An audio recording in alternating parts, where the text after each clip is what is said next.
Bom dia, irmãos. Peço a paciência de todos. Que Deus use de misericórdia com todos nós nessa manhã. Né? E vamos ouvir uma porção da sua palavra atentamente. Não é a palavra do presbítero Antônio, não é a palavra de outro homem, senão a palavra de Deus. Né? Eu tinha pego aqui um texto, o mesmo texto, na verdade, em uma outra versão, mas eu prefiro usar a nossa versão, essa versão, não a versão digital, mas essa aqui. Tá? Irmãos, a gente sabe que a Igreja de Cristo, ela tem passado por inúmeros problemas. Problemas que muitas vezes fazem com que a Igreja de Cristo se esvazie. A Igreja de Cristo, ela perca a esperança, ela perca a vontade. Muitos problemas, a gente definiria aqui alguns como a desesperança, né? A mesmice, né? Alguns colocam nesse sentido. É mesmice, eu não quero mais a casa de Deus, porque nunca tem uma novidade, sempre é a mesma coisa. Mas tem uma causa que essa para mim é a causa mais, digamos assim, mais intermitente.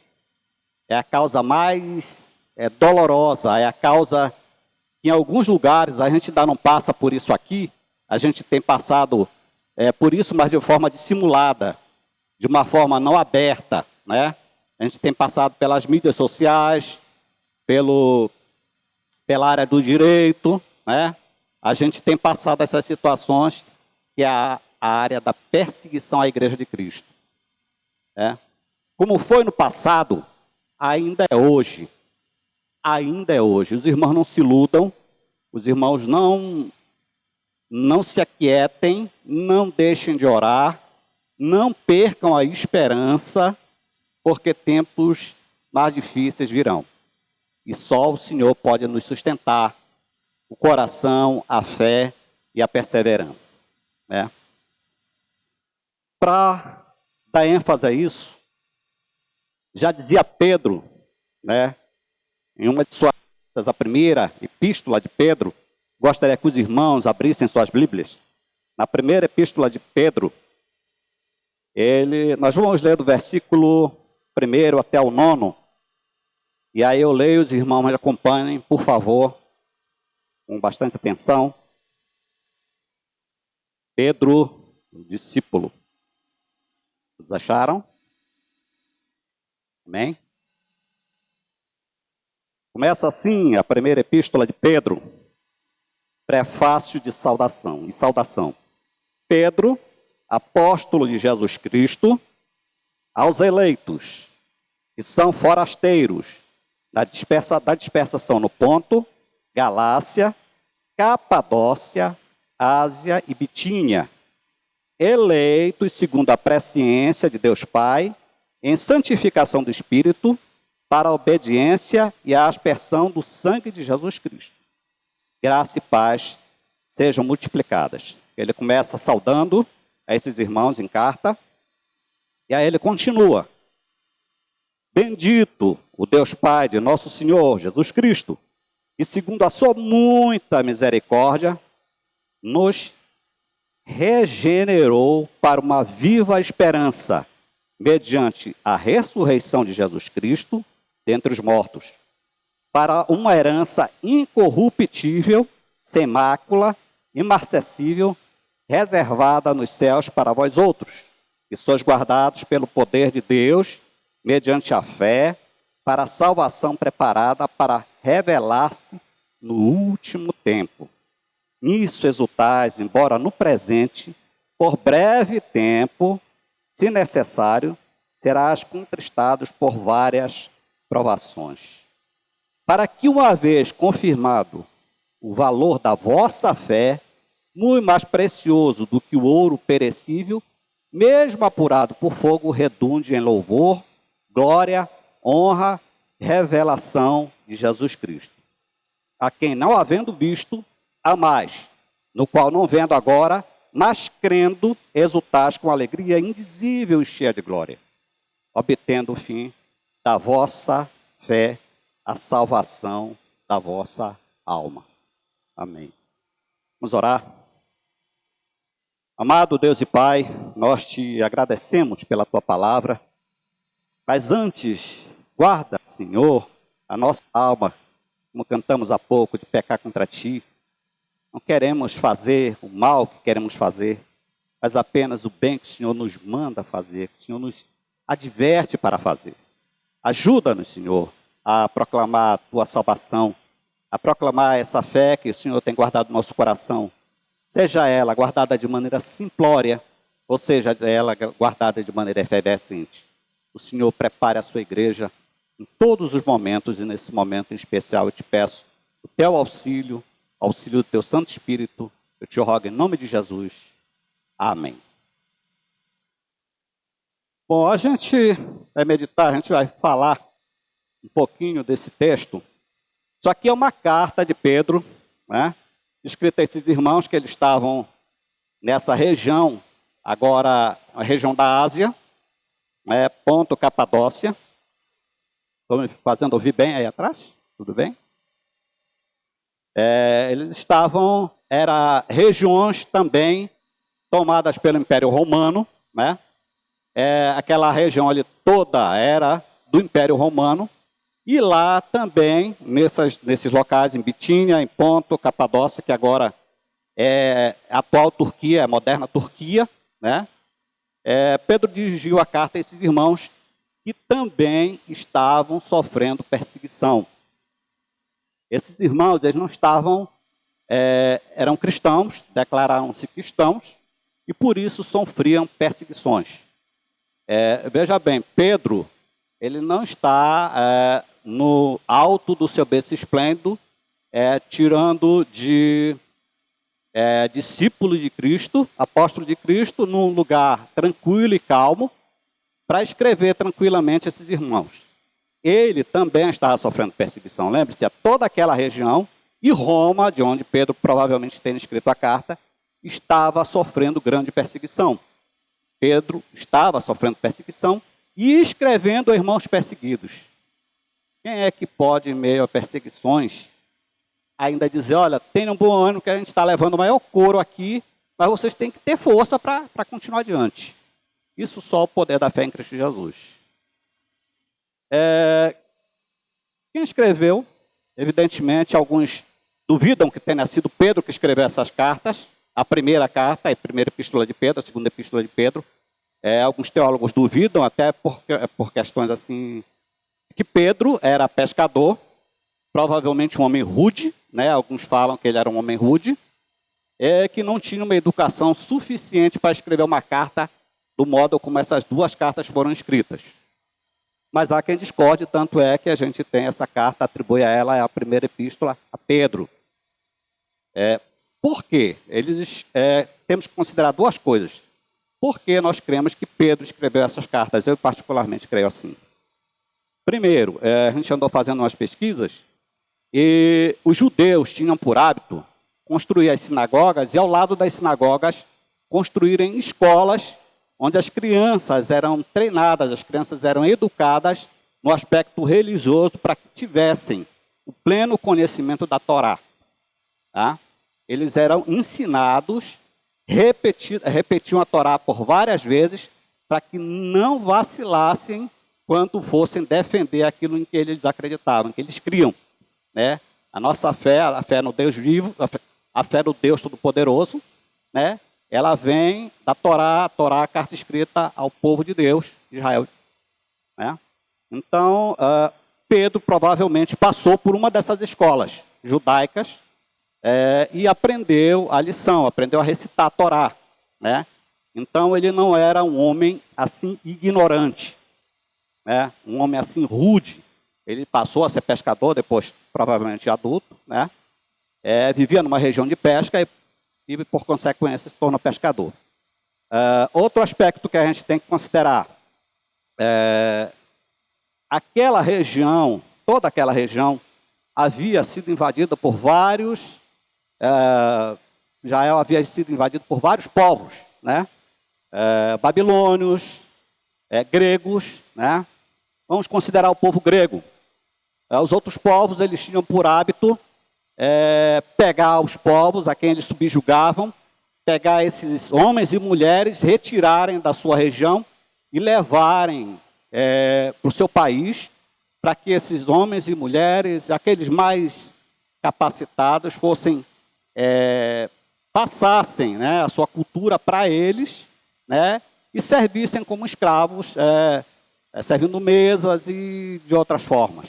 Então, eles pegavam esses povos que eles subjugavam pela guerra, né, pela conquista, levavam às suas regiões, principalmente o povo babilônio, e lá esses povos, como aconteceu com Israel, foi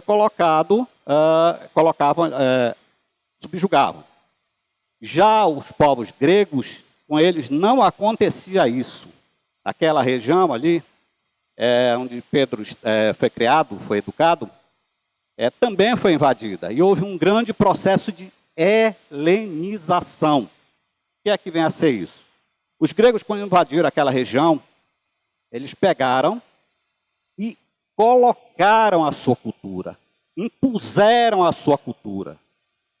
Eles subjugaram o povo, sim, mas também procuraram levar a sua cultura para que eles aprendessem a sua língua e os seus costumes, e dessa forma também enfraquecessem a religião e os costumes daqueles povos que eles subjugavam. Tá? Então, a conquista deles não era tipo, eu não quero ter trabalho com vocês. Eu vou levar realmente alguns como escravos, já tinham escravos demais, mas eu vou deixar vocês na terra de vocês, que eu não quero trabalho, não quero ter que alimentar, vocês vão ficar aí, mas nós vamos manter vocês em cativeiro, mas de uma forma diferente, vamos pensar assim. Vocês vão ser subjugados pela nossa cultura. E dessa forma aconteceu também ali naquela região onde Pedro estava, provavelmente, por isso foi capacitado para escrever dessa maneira. Né? Ele escreveu uma espécie de judaico-grego, que a gente poderia hoje considerar como se fosse essa diferença, né? Português de Portugal, o português brasileiro, e ele deve ter escrito com essa característica, uma espécie de judaico-grego, e aí a carta saiu escrita dessa forma. Então a gente não há de considerar aqui Pedro como um homem rude, ignorante, que não sabia o que estava fazendo.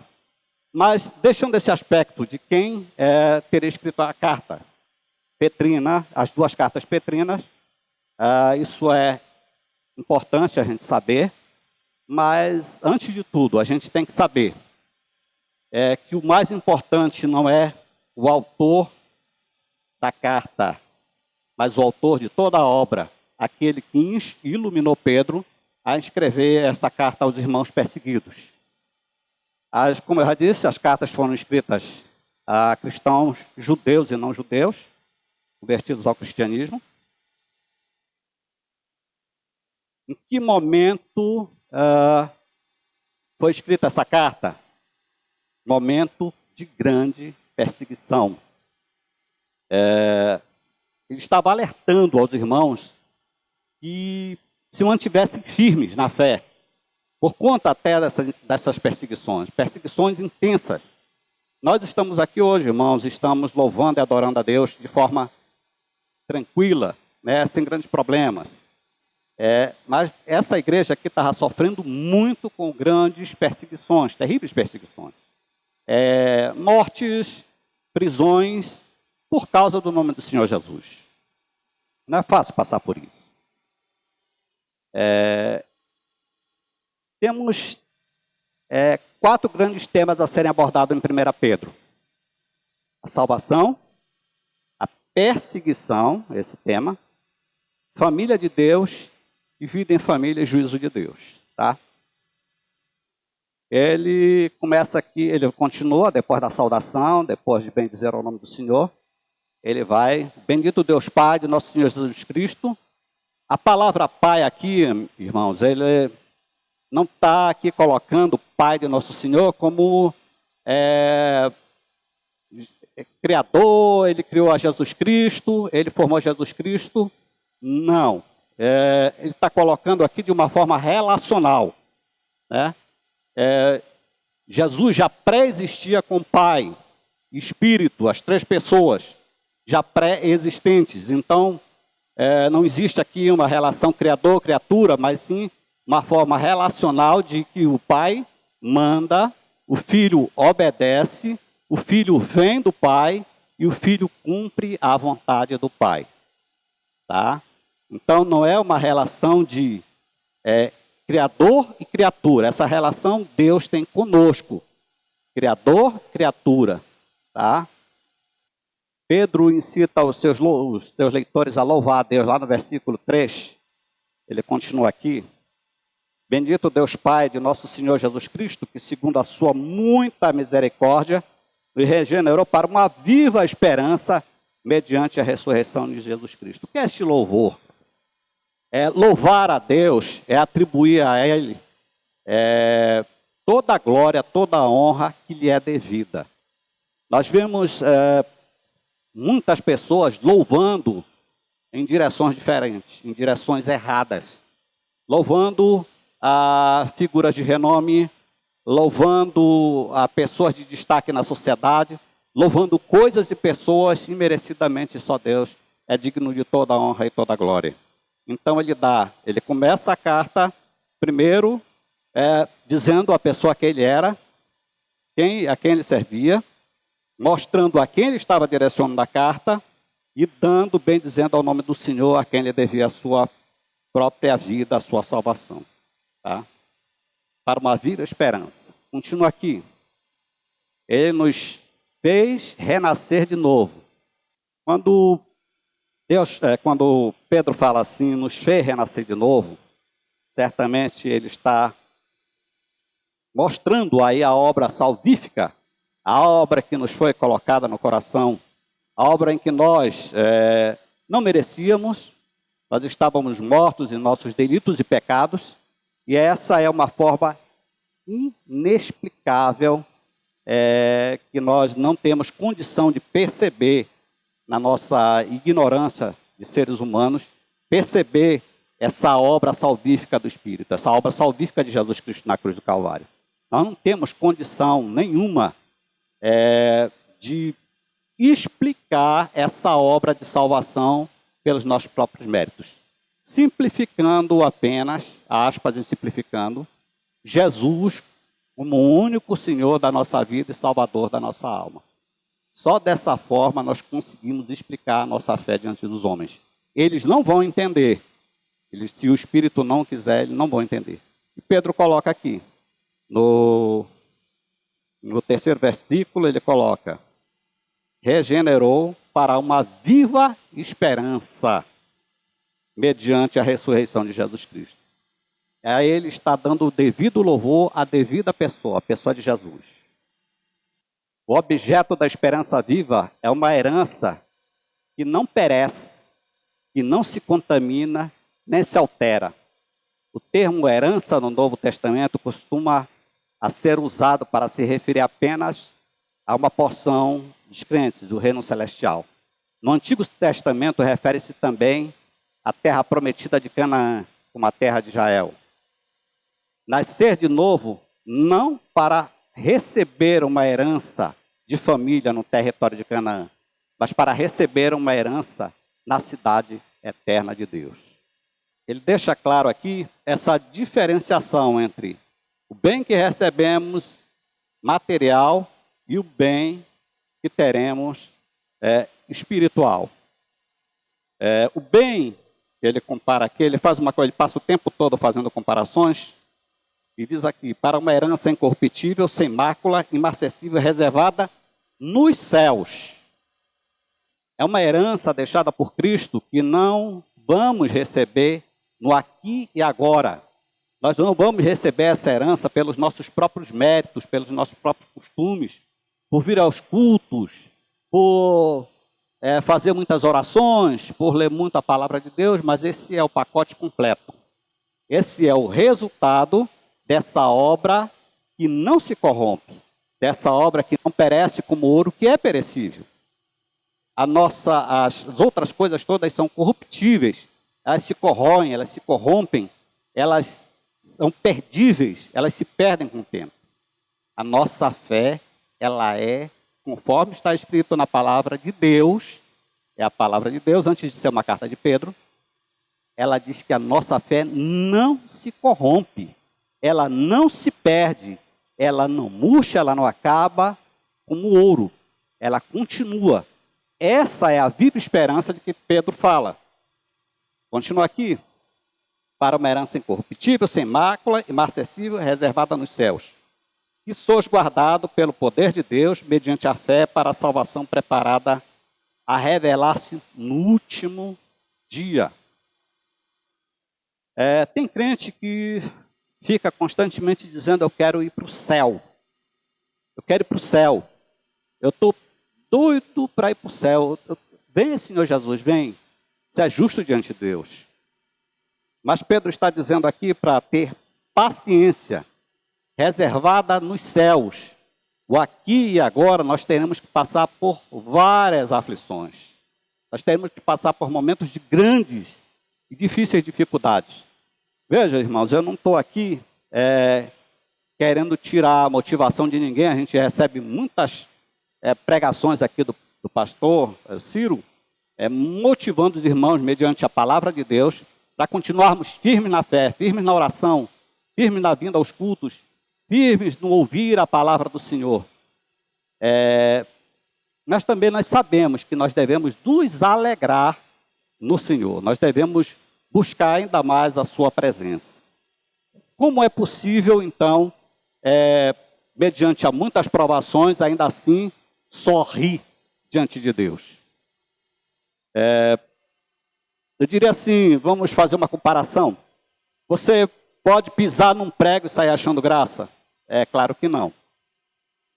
Mas ele está falando aqui, Pedro está falando aqui, ainda que passares por várias provações, para que uma vez confirmada o valor da vossa fé, muito mais preciosa do que o ouro perecível, mesmo apurado por fogo, redunde em louvor e glória. Ele está falando aqui de que você vai se alegrar numa glória futura. Você vai passar por provações aqui neste momento, você vai sofrer grandes tristezas nesse momento, mas você deve se regozijar, se alegrar na esperança e na glória futura de salvação.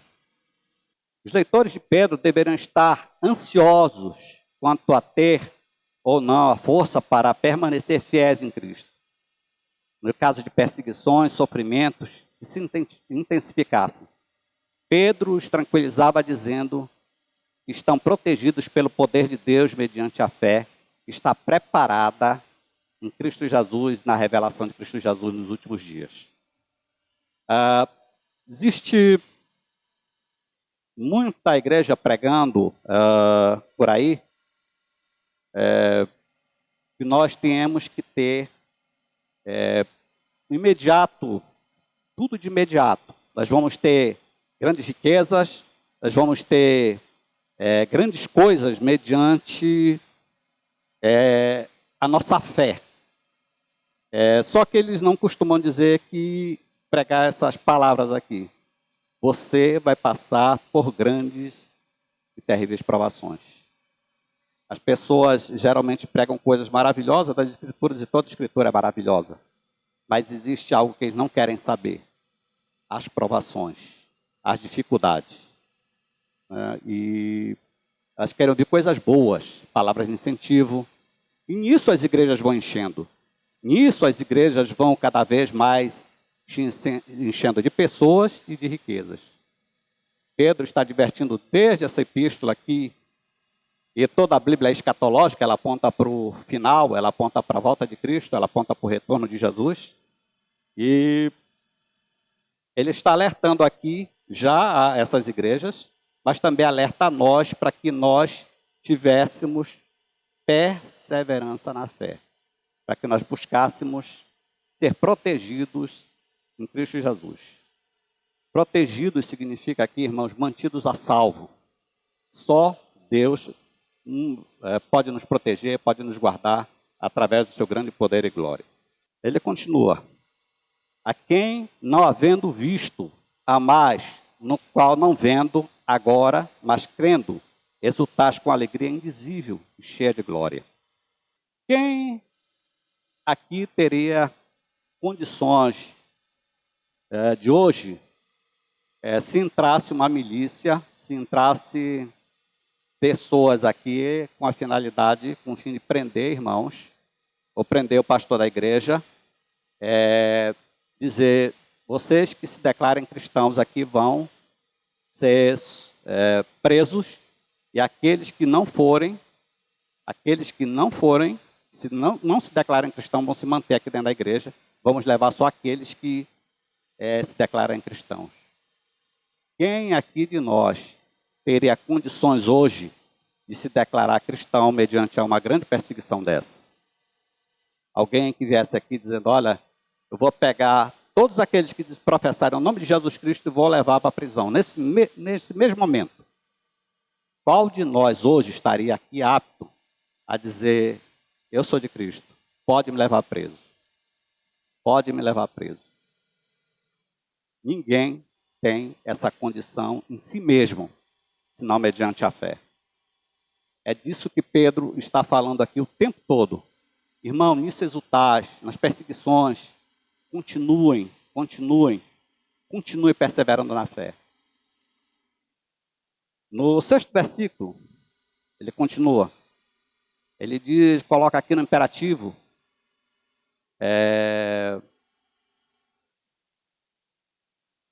ele continua no imperativo e coloca aqui, como uma extrema necessidade, que no presente, por breve tempo, a gente ainda passa por isso, por dificuldades. No 8º, a quem não havendo visto a mais, no qual não vendo agora, mas crendo, exultais com alegria indizível e cheia de glória. Temos recebido aqui orientações, não através somente das cartas de Pedro, mas temos recebido orientações que são bíblicas, de que nós devemos orar, devemos vigiar, devemos ler as Escrituras, devemos trazer as crianças para a escola bíblica dominical, devemos participar dos cultos, que nem sempre é fácil, mas nisso devemos perseverar para o louvor e honra do nosso Deus. Na verdade, irmãos, nunca foi fácil ser cristão, e nunca será. Nunca foi para mim, nunca foi para Pedro, nunca será para nenhum cristão. E aqueles que querem viver uma vida de facilidades e felicidades estão buscando a pessoa errada, buscando o local errado. Aqueles que querem viver uma vida de felicidades e facilidades não buscam a igreja do Senhor, eles permanecem lá fora, nos seus churrascos domingueiros, nas suas festas de família. Não que isso seja errado, não é errado, eu mesmo gosto de churrasco, mas preparando o nosso espírito para provações difíceis, para terríveis e grandes perseguições. Nós não passamos isso agora, nesse momento, mas devemos nos preparar, porque certamente seremos provados em algum momento da nossa vida. Quer no nosso trabalho, quer na igreja, quer no nosso lar. A gente tem ouvido isso muitas vezes aqui, repetidas vezes. E às vezes a gente está invigilante com relação a isso. A gente não ora, a gente não participa dos cultos, a gente não busca o aprendizado na palavra do Senhor. Esse é o trabalhar de Deus, esse é o ouro refinado, é o apurar do ouro refinado. É o passar em cadinho de barro 7 vezes para tirar as impurezas. É o processo de santificação que Pedro fala aqui. Permaneceis firmes. Permaneceis firmes. Passar 7 cadinho de barro, quando faz referência na Bíblia, é passar, depurar, tirar toda a impureza, deixar só o ouro e tirar toda a impureza de lado. É assim que Deus muitas vezes prepara a gente. A igreja aqui também estava sendo preparada dessa maneira, passando por grandes e terríveis dificuldades, para que viesse, resultante disso, louvar, glorificar a Deus. No texto, no versículo 9, Pedro transmite a ideia de crescimento na fé, para que, enquanto creem em Cristo, nele se regozijem, o resultado será a obtenção de toda a sorte de bênçãos espirituais e a motivação. Essa é a motivação, inserindo a palavra pois, que dá a ideia de continuamente se alegrarem e confiarem no Senhor. O versículo 9 diz assim: obtendo o fim da vossa salvação, da vossa fé, a salvação da vossa alma. Esse é o objetivo final que nós devemos buscar confiar no Senhor. Ter fé não é algo, para nós cristãos, é algo sobrenatural, é algo inexplicável, é algo que muitas vezes as pessoas questionam. Por que você tem fé nesse Deus que você não vê? Eu já fui questionado nisso. Você não vê esse Deus, você crê num Deus que você não vê. Você muitas vezes passa por dificuldades e ora a esse Deus que você não vê. Que fé é essa? Que fé é essa que faz com que você sofra perseguições no seu trabalho e ainda assim tenha que se calar e muitas vezes assumir uma postura de recuo para que não venha a ofender e lamear o nome do Senhor? Que é isso? Por que você não reage? Por que você não bate de volta? E é disso que ele fala aqui. Para que tudo isso redunde em louvor e honra e glória ao Senhor Deus e ao nome de Jesus. Buscar a dependência e obediência a Deus é algo essencial. E Pedro alerta, bendizendo o nome do Senhor. A alegria futura da vida celestial é algo que o crente, o cristão genuíno, deve buscar mesmo na simplicidade do seu coração, todos os dias da sua vida. E nós venhamos também a bendizer o nome do Senhor, a buscar sempre o louvor, a honra, a glória, em tudo aquilo que façamos, em tudo aquilo que dizemos, ou em tudo aquilo que nos propomos a fazer. Eu quero dizer a vocês, irmãos, que existem coisas que Deus coloca para que nós façamos, para que redunde em louvor e honra do seu nome. Mesmo que sejam coisas que para nós sejam, digamos, inexplicáveis e angustiantes, extremamente difíceis, por conta das nossas limitações, por conta das nossas tristezas, por conta dos nossos aborrecimentos, por conta das nossas deficiências, por conta das aflições que sofremos, como já falei há pouco, dentro e fora da igreja, e é nisso que Pedro fala aqui. Fora da igreja havia muita perseguição. Aqui nós não temos isso, mas existem momentos na nossa vida em que são inexplicáveis, somente pela fé nós conseguimos ir adiante. As nossas boas intenções como cristão não valem, a nossa perseverança superficial também não valem, mas é verdade que sim, que Deus concede salvação aos seus eleitos, mesmo na simplicidade de seus corações, mesmo naquilo em que eles não podem fazer, Deus faz. Deus concede salvação aos seus eleitos na cruz do Calvário. Deus concede salvação pela aspersão do sangue de Jesus. Aqui nós vemos apontando para o batismo. Ele concede salvação mediante a todo o sacrifício de Cristo Jesus. E isso para nós é o que é mais importante. Isso para nós é o mais importante. Você muitas vezes pode ouvir, eu sei que é muito difícil, é difícil às vezes para mim, é difícil para todos nós. Você pode ouvir grandes pregadores, maravilhosos pregadores, como eu já ouvi aqui. Eu tive a oportunidade, nós ouvimos aqui na Conferência Reformada, Jesus Cristo nos Salmos. Foi muito bom, quem esteve aqui teve a oportunidade de se deliciar com as palavras que foram pregadas aqui. Maravilhoso pão do céu. Nós tivemos a oportunidade de nos alimentar muito bem. Mas há momentos em que o alimento não é tão bom. Mas mesmo na simplicidade desse alimento, a gente deve se regozijar. Eu tenho procurado viver isso. E eu luto para que isso seja uma verdade na minha vida. Eu não dou exemplo de mim, mas dou exemplo de Cristo. E peço aos irmãos que perseverem na fé, perseverem na oração, continuem firmes, não desistam de Cristo, não saiam da igreja, não se afastem dos seus irmãos em Cristo. É a palavra de incentivo mediante a fé, mediante a palavra de Pedro, que incentivou seus irmãos perseguidos em Bitínia, em Ponto, em toda aquela região. Perseguidos que eram, ele sabia disso, mas ele precisava incentivá-los a continuarem firmes na obra de santificação, que não é nossa, mas de Cristo Jesus. É breve, mas é verdadeiro. Vamos baixar nossas cabeças, irmãos. Senhor, Tu és o Deus Todo-Poderoso, Criador do céu e da terra, e Tu sabes quanto é sincero o nosso coração diante de Ti, o quanto estamos nos esforçando, o quanto estamos lutando por aquilo que depende de nós, para termos uma vida santa, uma vida pura, uma vida significativa diante dos Teus olhos.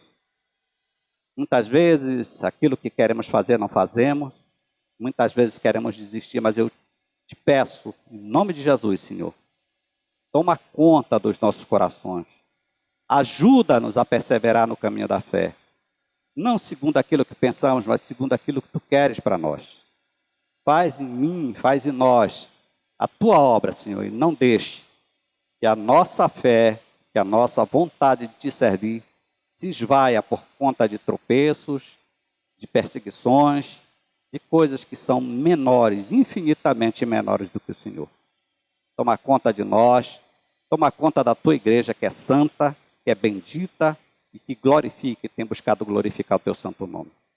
Perdoa os nossos pecados e nos ajuda, Senhor, por todo o restante desse dia, a termos paz com Deus e vida em Cristo. É o que eu te peço. Em nome de Jesus. Amém.